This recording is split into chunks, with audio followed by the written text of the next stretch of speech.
Hello explorers, hello little school families. This is Michael here, and I wanted to connect with you all and show you all some of the many things I've been doing other than making great connections with you all.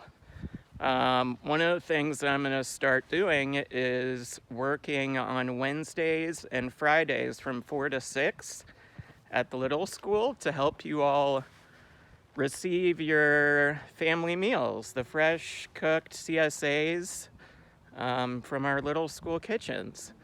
I am here at the Duke School Community Garden, where I have 2 garden plots. I have 2 raised beds. And why am I here at Duke School? I used to teach here kindergarten and 1st grade for many years. And so I wanted to show you some of the things that I've been working on. And this is one of my beds. And here's another one of my garden beds. Here we have some lettuces. And these are all, where's my hand? There it is. These are all romaine lettuces in this row. And then in this row, there's a bunch of mixed green lettuces. You can see that some of them are green. Hopefully you can see this. Some of them are purple color. So in this row is a mix.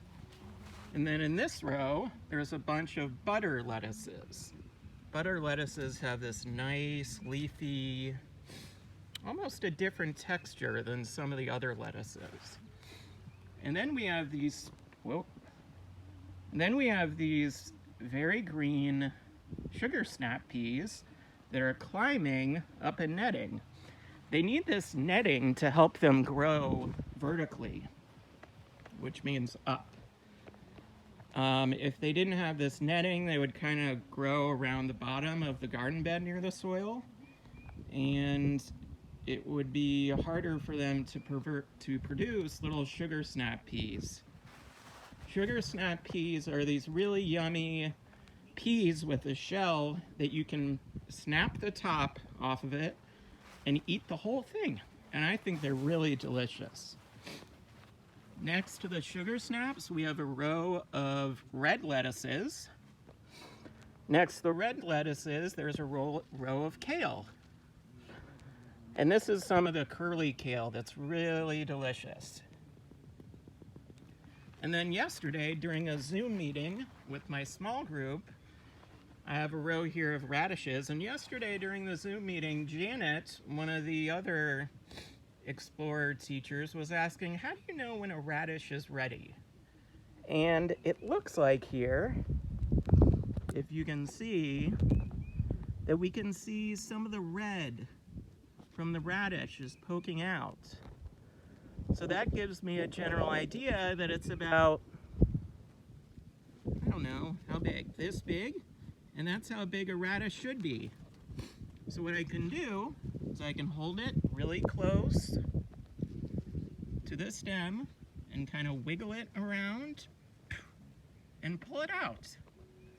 And then I have my full radish. It looks like there's a couple other radishes. This one looks like it's about ready. It's about 1 inch long. So I can wiggle it and pull that one out too. And then it looks like there's one more that could be harvested. Now for this one, I don't see the red quite as much. So what I need to do is kind of push the soil around. Oh, now I can see the red. And it looks, well, this one's a little bit bigger than the others, so it's definitely ready. So I can pull this one out too. And luckily, after I pull the radishes out, I noticed there's some dirt on them. Luckily, look what I found in my pocket. That's amazing, a plastic bag. What I do is I put my radishes, as the wind blows the bag away, into my plastic bag. I take them home, wash them off really well in water, and then slice them up and put them on a slice of baguette with butter. And my mom's next door neighbor, who's from France, taught me this recipe. He says it's the French way to eat radishes. take a slice of baguette, slather some butter on it, and then put radishes and season with a little bit of salt. And it is super delicious, trust me. Then we have some tomato plants over here in some cages. And then all these huge, very tall plants here are all garlics. The garlic bulb grows underneath the ground. And what I did was I planted one single clove of garlic into the ground in the fall, so near October, November. And then what happens is it starts to grow and a little green part shoots up out of the ground. And then what happens in the wintertime is it freezes, and the garlic bulb, pretend my fist is the garlic bulb, when it freezes, it bursts and creates many different garlic heads. And then it continues to grow very tall like this.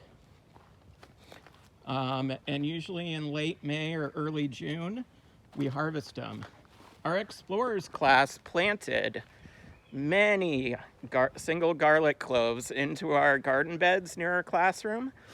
And so in late May, which is coming up, and maybe early June, we will be able to pick some, and I think everyone in the explorers class will be able to go home with a garlic head, which is very exciting.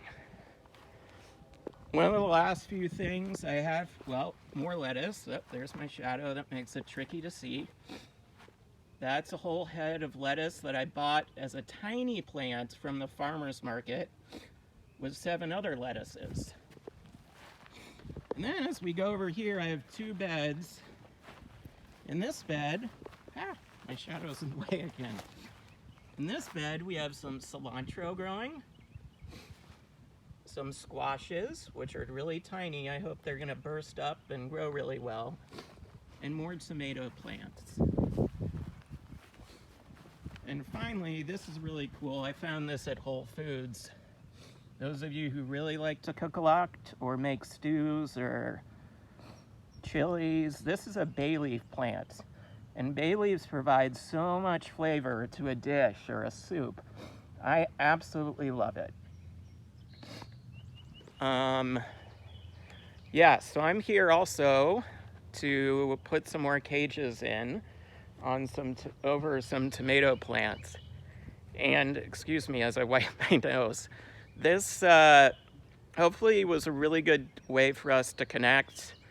I'm thinking of all of you and I'm sending my best. I'm wishing you all well. And those of you who are picking up CSAs, I may be seeing you soon. And yeah, that's about it. I send my love, best wishes. See you soon. Michael.